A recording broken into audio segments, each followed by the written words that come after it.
देखिए दोस्तों, अगर आप जैसे जनवरी में एग्जाम दे रहे हो तो मैं आपको सबसे पहले ये बता दूं कि आज की जो वीडियो में मैं आपको एक प्रॉपर लॉजिकल कैलकुलेशन के साथ एक ऐसा ट्रिक समझा के जाऊंगा कि जो आपके बहुत काम आने वाला है। सबसे पहले पर्पस सुनो उसका क्या है, फिर आपको वो चीज समझ लगेगी। देखो, सबसे पहले तो एग्जाम स्टार्ट होने तक, मान लो जैसे हमारे जो एग्जाम है वो 21 ऑनवर्ड या 22 ऑनवर्ड स्टार्ट हो रहे हैं ना जनवरी में, तो वहां तक टिके रहना कि मैं उस दिन तक एक टिक कर खेलूं, दिल लगाकर जो सब्जेक्ट के ऊपर मैं फोकस करना चाहता हूं मैं वो करूं, ये एक बहुत मुश्किल चीज होती है। क्योंकि देखो, जब तो एग्जाम स्टार्ट हो जाते हैं उसके बाद तो हर बच्चा पता होता है कि अब कोई ऑप्शन ही नहीं है, तो एक छुट्टी में जो नेक्स्ट पेपर है वही पढ़ना है, यही चीज होती है ना। लेकिन पहले एग्जाम तक पहुंचते पहुंचते माइंड में बहुत सारी चीजें आती हैं, ये सब्जेक्ट रखा, ये छोड़ा, ये रखा, ये छोड़ा। और आज,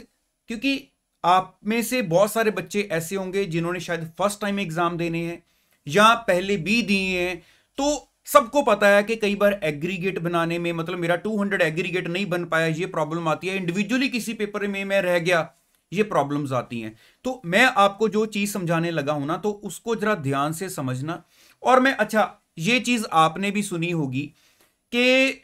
हम नेचर में, क्योंकि ये जो हमारा कह लो आसपास कुदरत का सिस्टम है ना, आप सबको पता है कि अगर आप कुछ भी अच्छा करते हो तो आपको उसका रिवॉर्ड मिलना ही मिलना है। तो आज मैं आपको जो समझाऊंगा, मैं उसमें आपकी एक ड्यूटी भी लगाऊंगा जिसके साथ आप पूरा मोटिवेटेड रहोगे, और वो ड्यूटी जब आप पूरी करोगे आपको उसका रिवॉर्ड मिलना ही मिलना है। तो चलो पहले मेन चीज समझाता हूं, फिर आपकी ड्यूटी बताता हूं, जिसके साथ आप, मैं श्योर हूं, चार्ज भी रहने वाले हो और उसके बाद अच्छा परफॉर्म भी करने वाले हो। तो चलो मैं आपको फटाफट लेके चलता हूं स्टडी विंडो की तरफ। आप मेरी बात को जरा ध्यान से सुनना। चाहे पहली बार एग्जाम दे रहे हो तो आप ये समझ लेना कि आपको मैं उन बच्चों का एक्सपीरियंस बता रहा हूं जो ऑलरेडी एग्जाम दे चुके हैं, ताकि आपको ये क्लैरिटी हो जाए कि आप इस चीज में कहीं ना उलझना। देखो, सबसे पहली बात, कई बार क्या होता है कि देखो मैंने यहां पर 4 पेपर बनाए हुए हैं ना, अब आपके 8 हैं 4 हैं, वो आपके ऊपर डिपेंड करता है। जैसे मान लो हमारे 4 पेपर हैं, पेपर 1 से लेकर 4 तक मैंने नाम लिखा है, तो हर पेपर में हमारे जो मैक्सिमम मार्क्स हैं वो आपको पता है 100 मार्क्स होते हैं। तो टोटल हमारा होता है, जहां से हमें स्कोर मिलता है कि आपके जी इतने आए, वो 400 में से, आप सबको पता है। अब इंडिविजुअली हर पेपर में हमें मिनिमम 40 तो लेने पड़ते ही पड़ते हैं, है ना। तो अगर मैं बोलूं कि मैंने एग्जाम दिए और मान लो मेरे हर पेपर में 40 आ गए, तो मेरा जो टोटल है 160 मींस मैं इंडिविजुअली तो हर पेपर में पास हो गया, लेकिन मेरा जो एग्रीगेट है वो 200 नहीं बना। यही चीज है ना। और अगर मेरे हर पेपर में 10-10 बढ़ जाते तो मेरा स्कोर 50-50 हो जाता, तो मैं 200 पर पहुंच जाता। अब यहां से मैं देख रहा हूं कि हर पेपर में मेरे 10-10 नंबर बढ़ जाते, है ना। अगर मैं ये 10-10 और ले लेता तो मैं पास हो जाता। अगर ओवरऑल देखा जाए 100 में से, क्योंकि मैंने 100 नंबर का पेपर दिया है, अगर मैंने 100 में से 40 स्कोर किया है, तो मैंने 60 की जो शॉर्टेज है, जो मैंने स्कोर नहीं किया, इसका मतलब 60 मार्क्स का पेपर में कुछ ऐसा था जिसको शायद मैंने इग्नोर किया, शायद मैंने क्वेश्चन स्टार्ट किया, मैं उसमें उलझ गया, या मैं घर से छोड़ के गया था उस टॉपिक को, या मेरे माइंड में फिक्स था, जैसे मैंने हर तरफ से सुना था कि थ्योरी रहने दो, ना करके जाओ, हमने कौन सा थ्योरी को अटेम्प्ट करना है। अब ये बहुत सारी चीजें होती हैं जिसकी वजह से हम शायद पेपर में अपना जो एग्रीगेट स्कोर है वो अचीव नहीं कर पाते। अगर आप देखो, अगर आप ओवरऑल देखो, अगर किसी बच्चे के 160 आते हैं तो उसको लगेगा मैं 40 से फेल हुआ हूं, है ना। अगर इंडिविजुअली आप 40-40 स्कोर कर रहे हो, क्योंकि मिनिमम तो 40 चाहिए हर पेपर में, आप सिर्फ 10 को देखोगे कि मैं इस पेपर में 10 नंबर की वजह से रह गया, देखो कितनी शॉर्ट कैलकुलेशन नजर आ रही है सिर्फ 10 नंबर से, है ना, इंडिविजुअली। तो मैं आपको देखो क्या कहना चाहता हूं, उसके बाद मैं आपकी ड्यूटी भी लगाने लगाऊंगी। अभी आपके एग्जाम में जितने भी ये बीच में 5-6 दिन है, आप एक काम करो, आप ना अपना देखो, जो भी आपके हाथ में ये आईसीआई की तरफ से जो हमारे पास पास्ट पेपर अवेलेबल हैं, आप 2 पेपर उठा लो। डिपेंड करता है आप कितनी यहां पर हार्ड वर्क करना चाहते हो। 3 पेपर उठा लो, लेटेस्ट वाले से उठाना। आपने क्वेश्चन पेपर उठाया, मैं नहीं कह रहा हूं आप क्वेश्चन पेपर को सॉल्व करो। देखो, जब आप अपने हाथ में क्वेश्चन पेपर रखोगे, अभी आपकी जो भी प्रेपरेशन लेवल है उसको जरा मैं साइड पे रख रहा हूं। मैंने क्वेश्चन पेपर उठाया, वहां पर मैं देख रहा हूं पहला क्वेश्चन इस टॉपिक में से आया हुआ है, चाहे मैं क्वेश्चन पूरा नहीं पढ़ूं, मेरे पास इतना टाइम नहीं है मान लो।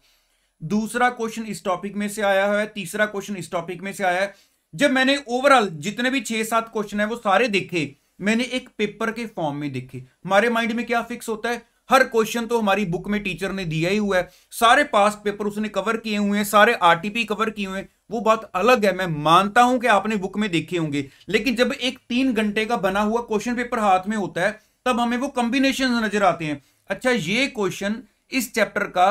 2 क्वेश्चन का ए पार्ट और 2 क्वेश्चन का बी पार्ट, ये इन 2 चैप्टर्स को मिलाकर बनाया गया है। आगे जो थर्ड क्वेश्चन है, मान लो फॉर एग्जांपल पार्टनरशिप में से 20 नंबर का सीधे क्वेश्चन बना दिया गया है।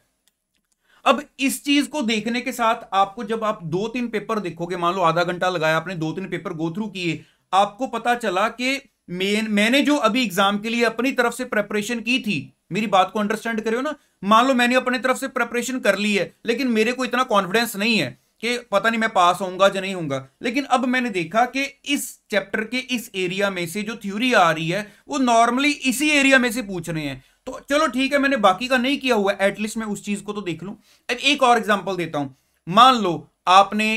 फॉर एमेलगामेशन चैप्टर तो हर बच्चे को पता होता है ना, चाहे फाइनल ले लूं चाहे इंटर ले लूं, एमेलगामेशन नाम का एक चैप्टर है ना, आप सबको पता है। तो अगर आप देखोगे, आपने मान लो वो क्वेश्चन देखा, सपोज कर लो आप वो हमेशा टॉपिक छोड़ के जाते हो, जब फर्स्ट टाइम तैयार कर रहे हो आपने सोचा टॉपिक छोड़ दो, आपने एक एमेलगामेशन का क्वेश्चन उठाया, अब आपको लगता है यार मैं एमेलगामेशन नहीं करता हूं अच्छे से, लेकिन उसमें परचेज कंसीडरेशन है, आपको पता चला कि यार परचेज कंसीडरेशन तो हर क्वेश्चन में कैलकुलेट करनी है, तो अगर वो क्वेश्चन को मुझे छोड़ना पड़ रहा है, तो अगर मैं पीसी कैलकुलेट करना ही सीख लूं, अभी ये कह लो एक आधा घंटा लगाकर कि पीसी कैसे कैलकुलेट करते हैं, तो उसके साथ एटलीस्ट मैं उसको 3-4 नंबर का तो अटेम्प्ट कर पाऊंगा। तो ये ना सोचो कि ऑप्शनल में है तो चलो ऐसे चल जाएगा, देखो वहां पर कुछ नहीं पता कब आपको ऐसा हो कि 2 क्वेश्चन नहीं आते, फिर आप क्या करोगे, फिर आपको एक तो आपने चलो ऑप्शनल में छोड़ दिया, अब दूसरा है आपको उसको क्वेश्चन को हाथ डालना पड़ रहा है, तो कोई भी ऐसा क्राइटेरिया एरिया ना छोड़ो,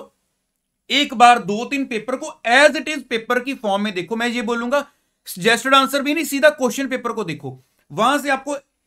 एक के ऊपर एक सीधा क्वेश्चन नजर आएंगे, जो आपको वहां से जजमेंट होनी है। उसके बाद अब मान लो एक बच्चे ने जो अगर आप मेरी बात को समझ रहे हो, बहुत सारे बच्चे मुझे पता है कि क्या करेंगे, वो फिर से दोबारा अपनी वही बुक्स में उलझ जाएंगे, यार छोड़ो इस पर क्या टाइम वेस्ट करना है। तो लेकिन जो मुझे पता है कि बहुत सारे बच्चे ऐसे भी हैं जो इस बात को समझेंगे, और मैं ये कहूंगा ठीक है, वीडियो देखने के बाद आप अपने काम में बिजी हो जाए, रात को जब फ्री हो जाओगे सोने लगोगे 15 मिनट के लिए क्वेश्चन पेपर उठा लेना, जब वो क्वेश्चन पेपर उठाओगे तो मेरी बात को याद करना और उस हिसाब से अपने क्वेश्चन पेपर को देखना कि देखूं इसमें से देखने के बाद मेरे को कुछ ऐसा लग रहा है कि हाँ यार ये एरिया में अगर कवर कर दूं तो शायद मेरा वो 10 नंबर जो इस पेपर में इंडिविजुअली मुझे चाहिए थे मैं वहां पर कुछ अपने लिए कर पाऊं, है ना। ये एरिया मैं छोड़ के जा रहा था, या ये मैं सोच रहा था कि ये बहुत लेंथी है, लेकिन इस एरिया में से मैं ये टॉपिक कर जाता हूं, मैंने देखा है 2-3 पेपर में ये टॉपिक कहीं ना कहीं घुमा फिरा कर पूछा हुआ है। तो अगर आपने कुछ ऐसा निकाला, अब मैं आपकी जो ड्यूटी लगाने लगाऊं, आप क्या करना, आप उस चीज को यहां पर इस वीडियो के नीचे कमेंट बॉक्स में लिखना। देखो आप जब उस चीज को लिखोगे तो जो बच्चा भी इस वीडियो को देखेगा वो देखेगा हाँ वाकई कि अगर किसी बच्चे ने हो सकता है आपकी वो चीज लिखी हुई किसी और के काम आ जाए, है ना। अगर आप किसी के काम आओगे, देखो हुआ तो कुछ नहीं, आपने जस्ट एक क्वेश्चन पेपर देखा, अगले दिन आपने या सेम डे आपने यहां पर नीचे डाल दिया यार मैं सीए फाइनल का या मैं इंटर का हूं, मेरा ग्रुप 1 है, तो मैंने अकाउंट्स में देखा कि मैं ये हमेशा छोड़ के जा रहा था, लेकिन अब मैंने क्वेश्चन पेपर से देखा मुझे ये करके जाना चाहिए और मैंने 1 घंटा आधा घंटा लगाया वो कर लिया। जब कोई देखेगा हो सकता है वो चीज उसके काम आएगी, वो देखेगा वो अपना बताएगा कुछ उसके काम आएगी। तो ऐसे जब हम एक दूसरे के साथ शेयरिंग करेंगे ना, तो जितने भी दिन हमारे एग्जाम में है 6-7 दिन, जो भी पेपर आप देखोगे, अगर आप शेयरिंग करते रहोगे तो आपको भी अंदर से मोटिवेशन रहेगी कि हाँ मैं कुछ शेयर कर रहा हूं, तो कुछ रिवॉर्ड का आप भी अपने माइंड में लेकर चलोगे कि यार चलो मैंने कुछ शेयर किया, किसी के काम आया, तो सब कुछ देखा जाता है कि कौन यहां पर क्या कर रहा है। तो मेरे ख्याल से आपको मेरी बात समझ लगी ना, कोई भी कंफ्यूजन रहे तो मेरे को नीचे कमेंट बॉक्स में पूछ लेना। बाकी मैं इतना जरूर कहूंगा कि पूरा चार्ज रहे। मैंने एक थोड़े दिन पहले वीडियो डाली थी कि जनवरी में जो बच्चे एग्जाम दे रहे हैं उनके लिए जो प्रॉब्लम है, क्योंकि जब रिजल्ट आएगा उसके जल्दी बाद ही हमारी मेक अटेम्प्ट आ जानी है, बीच में टाइम शॉर्ट है, आपको नेक्स्ट डिसीजन लेना कि कैसे रिजल्ट आता है कैसे नहीं। तो अब मैंने वो नीचे डिस्क्रिप्शन में लिंक भी दिया है वीडियो का, वो अगर नहीं देखी है तो वो याद से देख लेना, बहुत कह लो इंपॉर्टेंट मैंने उसमें एक बात डिस्कस की थी। तो अपने जो कह लो कि फोकस है उसको बनाकर रखें, एग्जाम तक अच्छा ही होगा, बहुत अच्छे एग्जाम जाएंगे। ठीक है, तो मिलते हैं नेक्स्ट वीडियो में। Thank you so much.